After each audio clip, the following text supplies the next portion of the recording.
اگر کوئی آدمی آج کے زمانے یا کسی زمانے کے مولوی ملا کو یہ سمجھتے ہیں لوگ کہ کٹر وادی ہے، تو اس اعتبار سے کٹر وادی، اور ہمیں یہ کٹر وادی پسند ہے اور ہر مسلمان کو کٹر وادی ہونا چاہیے اس معاملے میں، کفر شرک کے معاملے میں کوئی سمجھوتا نہیں ہو سکتا۔ آپ ہمارے گھر میں آئیں، آپ ہمارے مہمان، ہم نہیں کھا کر آپ کو کھلا دیں گے۔ آپ بھوکے ہیں، آپ ننگے ہیں، آپ کو ہم پہنائیں گے۔ آپ بیمار پڑے ہیں، اپنی گاڑی سے لے کر آپ کو ہم ڈاکٹر کے لے کے چلے جائیں گے۔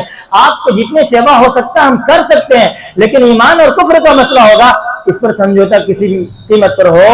بسم اللہ الرحمن الرحیم قل یا ایھا الکافرون لا اعبد ما تعبدون ولا انتم عابدون ما اعبد ولا انا عابد ما عبدتم ولا انتم عابدون ما اعبد لکم دینکم ولی دین۔ اس سورت کا شان نزول، پس منظر یہ ہے کہ جب نبی اکرم صلی اللہ تعالی علیہ وسلم نے لوگوں کے سامنے کوہ صفا پر چڑھ کر اعلان کیا، توحید رسالت کو بیان کیا، تو جس دن آپ نے بیان کیا تھا اسی دن پورے مکہ میں کوہرام مچ گیا، اور جو لوگ پہلے دن نہیں جان سکے تھے تو دوسرے دن جان گئے، جو دوسرے دن نہیں تو تیسرے دن، جو 4 دن کے اندر پورے مکہ میں یہ بات پھیل گئی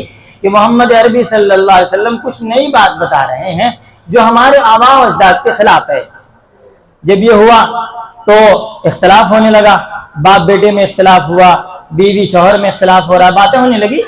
چنانچہ جو اس وقت کے بڑے بڑے سردار تھے جیسے ولید ابن مغیرہ، عتبہ، شیبہ، ابو جہل، ان لوگوں نے میٹنگ کی، اور میٹنگ کہاں کی؟ ان کا دار الندوہ تھا۔ دار کے معنی آتا ہے گھر، اور ندوہ کے معنی آتا ہے مجلس، مجلس کا گھر یعنی پارلیمنٹ۔ چنانچہ ان کا پارلیمنٹ تھا، پارلیمنٹ میں گئے، اب وہ حرم میں شامل ہے وہ جگہ دار الندوہ۔ چنانچہ پارلیمنٹ میں لوگ جمع ہوئے، اور جمع ہونے کے بعد مشورہ کیا۔ مشورہ یہ بات آئی کہ محمد عربی صلی اللہ علیہ وسلم نے جو کیا ہے، جو کر رہے ہیں، ہر کام کے پیچھے کوئی نہ کوئی مقصد ہوتا ہے، کوئی نہ کوئی غرض ہوتی ہے، تو ان کا مقصد کیا ہے؟ کسی نے کہا کہ ان کا مقصد یہ ہے کہ مال دولت اکٹھا کریں گے۔ کسی نے بات کاٹتے ہوئے کہا کہ بھائی یہ غلط ہے، اگر مال کی بات ہوتی تو ان کی جو بیوی اتنی مالدار ہے، سارا مال ان کو دی ہوئی ہے اور کوئی روک ٹوک نہیں، جیسے چاہیں استعمال کرتے، تو مال تو ان کے پاس ہے ہی ہے، مال کی بات نہیں ہے۔ کسی نے کہا کہ دیکھو اس نے شادی کی ہے تو بیوہ عورت سے شادی کی ہے، چاہتے ہیں کوئی کواری لڑکی مل جائے، تو اور کسی نے کچھ طرح طرح کی باتیں ہوئی۔ آخر میں ان لوگوں نے کہا کہ ٹھیک ہے، جو بات بھی ہو ہم لوگ چلتے ہیں اور آپ علیہ الصلوۃ والسلام کو سمجھاتے ہیں۔ بعض روایات کے مطابق کسی کے ذریعے خبر بھیجی ہے، بعض روایات کے مطابق یہ لوگ خود آ گئے، اور آنے کے بعد ان لوگوں نے نبی اکرم صلی اللہ علیہ وسلم سے ملاقات کی اور کہا کہ آپ کا کیا مقصد ہے، آپ کی کیا غرض ہے؟ اگر آپ بادشاہ بننا چاہتے ہیں تو ہم سب مل کر آپ کو پورے عرب کا بادشاہ بناتے ہیں، اور اگر آپ یہ چاہتے ہیں کہ آپ کو مال و دولت ملے تو ہم اتنی دولت اکٹھی کر دیں گے آپ کے لیے کہ آپ کی 7 پشت کھاتی رہے گی بیٹھ کر آرام سے۔ پھر اس کے بعد عتبہ نے کہا آدھا میں دے دوں گا، بہت بڑا مالدار تھا، اس نے کہا کہ آدمی عتبہ نہیں، ولید ابن مغیرہ، ولید نے کہا آدھا مال میں دے دوں گا، باقی تم سے مل کر جمع کر دینا۔ عتبہ جو تھا اس نے کہا کہ اگر آپ کو کوئی لڑکی چاہیے شادی کرنے کے لیے تو پورے مکہ میں سب سے زیادہ خوبصورت کسی کی بیٹی ہے تو میری بیٹی ہے، اور میری کئی بیٹیاں ہیں اور بڑے بڑے گھرانوں سے رشتے آئے ہیں، لیکن میں نے کسی کو بھی جواب نہیں دیا ہے۔ آپ جس لڑکی کے بارے میں اشارہ کریں گے میں آپ کی شادی اس سے کرا دوں گا۔ نبی اکرم صلی اللہ علیہ وسلم نے سنا، اور سننے کے بعد آپ نے فرمایا کہ نہ تو مجھے بادشاہ بننے کا شوق ہے، تم مجھے ایک ہاتھ میں سورج لا کر دے دو، ایک ہاتھ میں چاند لا کر دے دو، تب بھی میں اپنے کام سے پیچھے ہٹنے والا نہیں ہوں، اور اگر تم مجھے پوری دنیا کا بادشاہ بنا دو تب بھی میں نہیں ہٹوں گا۔ اور رہا مسئلہ دولت کا تو مجھے دولت کی بھی ضرورت نہیں ہے، اور تم کہتے ہو عورت، مجھے عورت کی بھی ضرورت نہیں ہے۔ تو ان لوگوں نے کہا اچھا اگر ایسی بات ہے تو آپ ذرا سا ڈھیلے پڑے، نرم پڑ جائیں، کچھ ترمیم کر دیں، جو آپ بیان کرتے ہیں اس میں کچھ ترمیم کر دیں۔ آپ نے فرمایا میں ترمیم بھی نہیں کر سکتا، رد و بدل بھی نہیں کر سکتا۔ پھر ان لوگوں نے کہا اچھا ایک کام کریں، ایک سال آپ ہمارے ساتھ آ جائیں، ہمارے معبودوں کی عبادت کریں، ایک سال ہم آپ کے ساتھ آ جائیں گے، آپ کے اللہ کی بات کر لیں گے۔ تو آپ علیہ السلام نے تھوڑی دیر کے لیے خاموشی اختیار کر لی، اور خاموشی اس لیے اختیار کر لی کہ وحی کا سلسلہ شروع ہو گیا، اور سورہ کافرون جو ہے یہ سورت نازل ہوئی، اور اس میں یہ بتایا گیا قل یا ایھا الکافرون، اور اللہ تعالیٰ نے یہ حکم دیا ہے محبوب آپ کو یہ کام ہرگز کرنا نہیں ہے۔ اچھا، ایک بات یہ بھی ذہن میں رکھنا چاہیے، کفار اور مشرکین مکہ یہ اللہ تعالیٰ کو مانتے تھے، ایسا نہیں کہ نہیں مانتے تھے، لیکن شرک کرتے تھے، اپنے معبودوں کو اللہ کا شریک بناتے تھے۔ قرآن نے ایک جگہ نقل کیا، وہ کہتے تھے ما نعبدہم الا لیقربونا الی اللہ زلفا، ہم ان کی عبادت اس لیے کرتے ہیں تاکہ یہ ہمیں اللہ کے قریب پہنچا دے، یہ اللہ کے نزدیک مقرب لوگ ہیں، یہ ذریعہ ہے، وسیلہ ہے، وہ اس طرح کی بات کرتے تھے۔ اور کبھی کبھی کہتے تھے کہ دیکھو اگر تمہیں چھت پر چڑھنا ہو تو چھت پہ چڑھنے کے لیے سیڑھی کی ضرورت ہوتی ہے، اللہ تعالیٰ تک پہنچنے کے لیے بھی سیڑھی کی ضرورت ہوگی، وہ اس طرح کی مثالیں بیان کرتے تھے۔ اللہ نے قرآن کریم میں فرمایا فَلَا تَضْرِبُوا لِلَّهِ الْأَمْثَالَ، تم اللہ تعالیٰ کے لیے اس طرح کی مثالیں بیان نہ کرو۔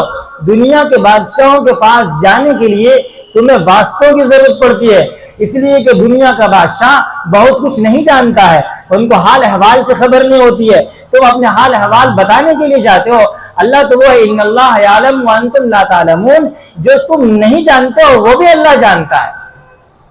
اسی لیے ایسا نہیں ہے کہ یہاں سہارے کی ضرورت پڑے، یہاں کسی وسیلے کی ضرورت پڑے۔ ایک بات کی اچھا، اب اگر تم کہتے ہو کہ میرے پاس آنے کے لیے سیڑھی کی ضرورت ہے، تو اللہ کہتے ہیں وَنَحْنُ أَقْرَبُ إِلَيْهِ مِنْ حَبِّ الْوَرِيدِ، ہم تو شہ رگ سے بھی زیادہ قریب ہیں۔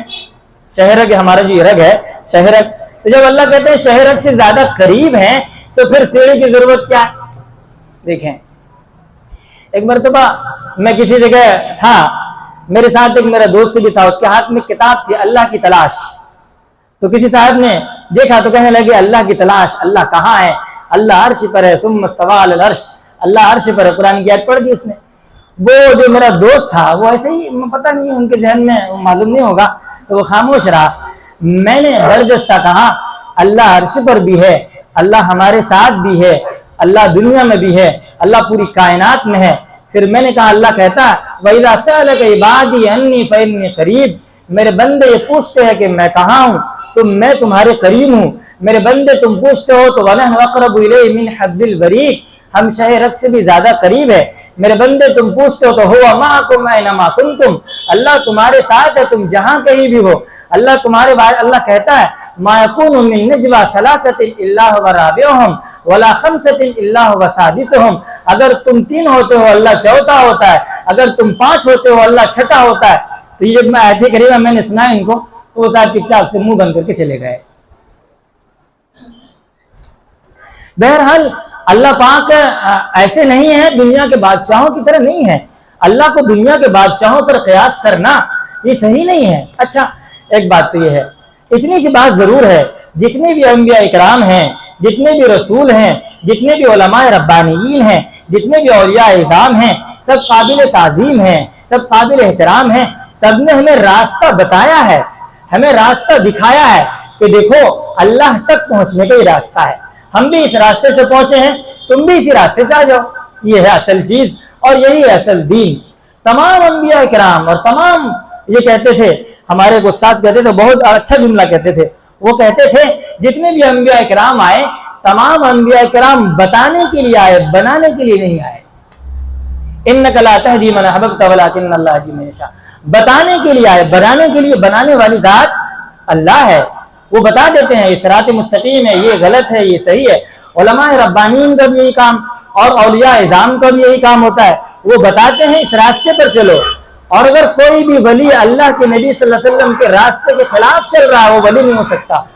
فرماتے ہیں بزرگان دین خلاف پیغمبر کسے رہ گزید کہ ہرگز بمنزل نخواہد رسید، پیغمبر دو جہاں صلی اللہ علیہ وسلم کے راستے کے خلاف کوئی چلے گا ہرگز منزل مقصود تک نہیں پہنچ سکے گا۔ یہ طے شدہ بات ہے، یہ پکی بات ہے۔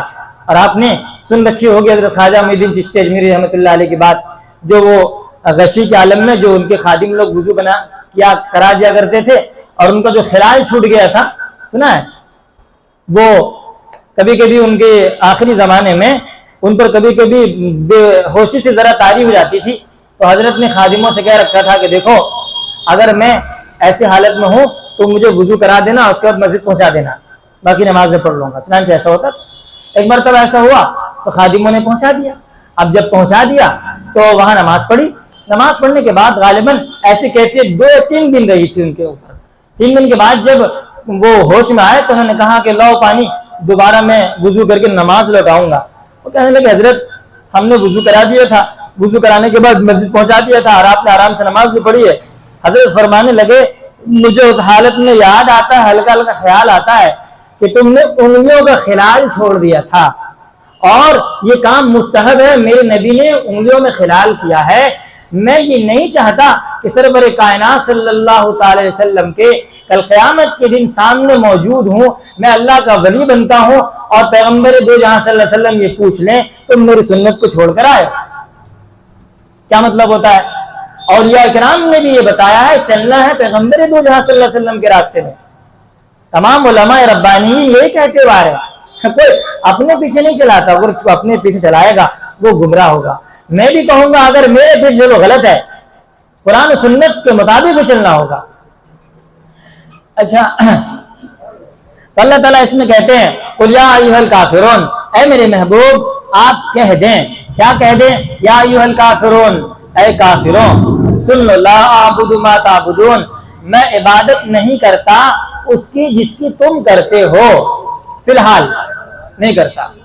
آج کہتے ہیں ولا انتم عابدون ما اعبد، اور نہ تم عبادت کرتے ہو اس کی جس کی میں کرتا ہوں، الگ الگ، ٹھیک ہے۔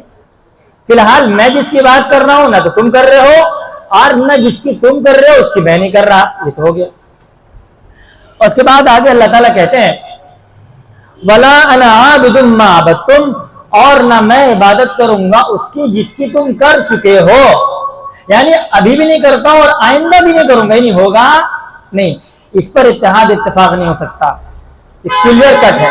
اگر کوئی آدمی آج کے زمانے یا کسی زمانے کے مولوی ملا کو یہ سمجھتے ہیں لوگ کہ کٹر وادی ہے، تو اس اعتبار سے کٹر وادی، اور ہمیں یہ کٹر وادی پسند ہے اور ہر مسلمان کو کٹر وادی ہونا چاہیے اس معاملے میں، کفر شرک کے معاملے میں کوئی سمجھوتا نہیں ہو سکتا۔ آپ ہمارے گھر میں آئیں، آپ ہمارے مہمان، ہم نہیں کھا کر آپ کو کھلا دیں گے۔